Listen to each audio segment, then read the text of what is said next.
दोस्तों, कल्पना कीजिए कि आप एक बहुत ही एडवांस स्मार्टफोन खरीद कर लाते हैं। महंगा हार्डवेयर, टॉप क्लास कैमरा, लेकिन उसका ऑपरेटिंग सिस्टम यानी ओएस पुराना और वायरस से भरा है। क्या वो फोन चलेगा? बिल्कुल नहीं। बाबा साहब ने 1936 में भारत के बारे में यही कहा था। उन्होंने कहा था कि अगर समाज का ओएस यानी हमारी सामाजिक व्यवस्था सड़ा हुआ है तो आप उस पर लोकतंत्र का कितना भी बड़ा महल बना ले, वो गिर ही जाएगा। आज हम बात करेंगे उस ऐतिहासिक बहस की जिसने भारत की किस्मत तय की। सामाजिक सुधार बनाम राजनीतिक सुधार।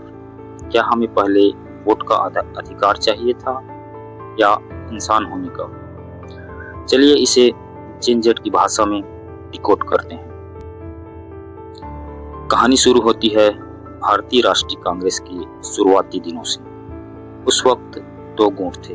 एक तरफ सोशल कॉन्फ्रेंस थी जिसके लीडर थे महादेव गोविंद रानाडे, जो कहते थे कि पहले सामाजिक बुराइयां जैसे जातिवाद, बाल विवाह, सती प्रथा खत्म करो।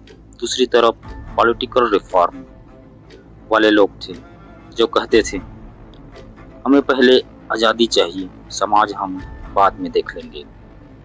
कांग्रेस के शुरुआती अध्यक्ष WC बनर्जी ने तो यहाँ तक कह दिया कि क्या हुआ अगर हमारी विधवाएं दोबारा शादी नहीं कर सकती, क्या इससे हमारी राजनीति पर कोई फर्क पड़ता है?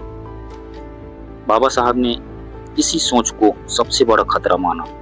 उन्होंने रानाडे का पक्ष लिया और एक ऐसा तर्क दिया जिससे राजनीतिक दुनिया हिल गई। तर्क बहुत सीधा था।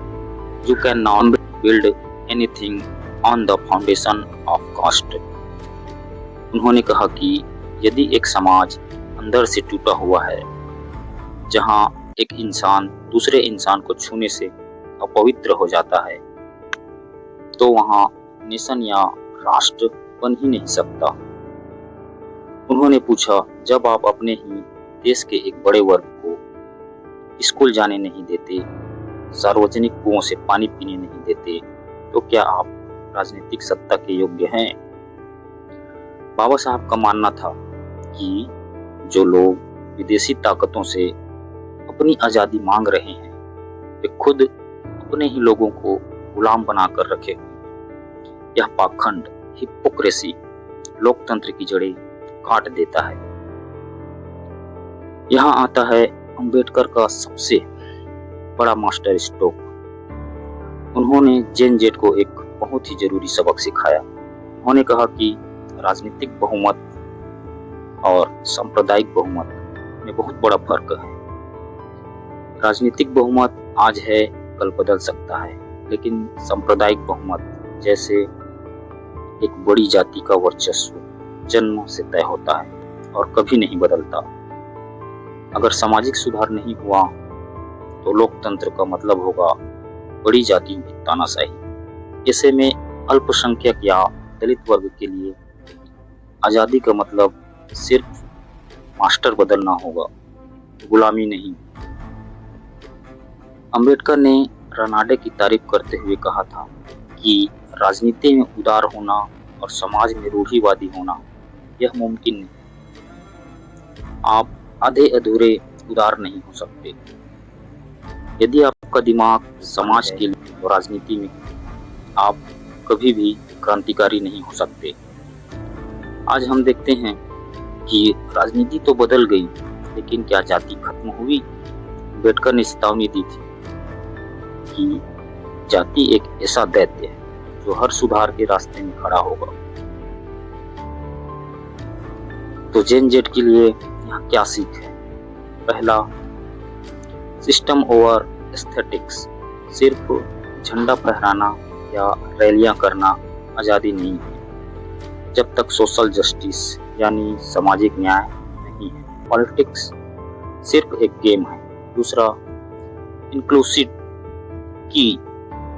अंबेडकर के अनुसार लोकतंत्र केवल सरकार का एक रूप नहीं है, बल्कि एसोसिएट लिविंग, मिलकर रहने का एक तरीका है। तीसरा, इंटेलेक्चुअल ऑनेस्टी। क्या हम सच में समानता चाहते हैं या हम सिर्फ अपनी पसंद की पार्टी की जीत चाहते हैं? इसे ऐसे समझें, राजनीतिक सुधार एक भव्य कार के टायर बदलने जैसा है, लेकिन सामाजिक सुधार उस कार के इंजन की मरम्मत है। आप टायर कितने भी नए लगा लें, अगर इंजन जाम है तो गाड़ी 1 इंच भी आगे नहीं बढ़ेगी। अम्बेडकर ने हमें वही इंजन ठीक करने का रास्ता दिखाया था। बाबा साहब ने कहा था कि राष्ट्र ईंट और पत्थर से नहीं, बल्कि लोगों के बीच के भाईचारे से बनता है। अगर आपको यह वीडियो इंफॉर्मेटिव लगा तो इसे शेयर करें, क्योंकि बाबा साहब के ये तर्क आज पहले से कहीं ज़्यादा प्रासंगिक है। कमेंट्स में बताएं कि आपको लगता है कि हमने सामाजिक सुधार का काम पूरा कर लिया है। सब्सक्राइब करना ना भूलें।